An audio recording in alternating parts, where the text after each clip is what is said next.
So let's talk about the latest middle finger to public education, which is Linda McMahon, sworn in as the 13th U.S. Secretary of Education under Donald freaking Trump.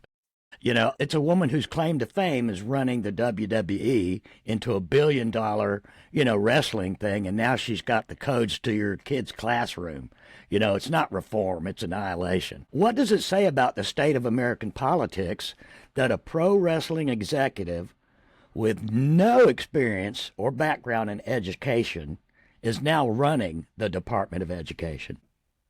Being a former civics teacher and an aficionado of all things government and politics, or I guess call it a wonk for short, it's a blatant betrayal of the 10th Amendment. It's a blatant betrayal of the 10th Amendment by a political party that espoused states' rights, that espoused federalism, that espoused the power of the states to be individual laboratories for public policy.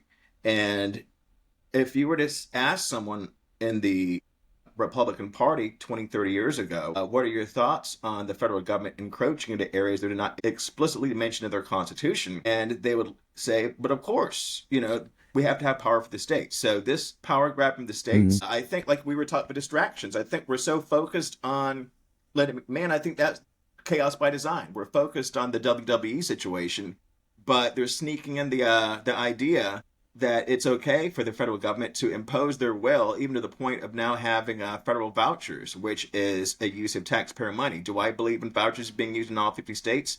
No. Do I believe that states should have the ability to experiment with vouchers? Of course, because it's the government that's closest to them. I can drive to Tallahassee and say this, but I think about vouchers.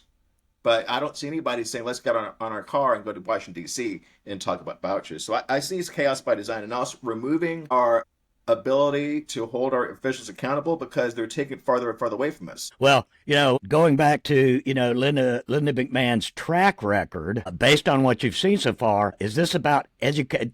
And I think I know the answer. Is this about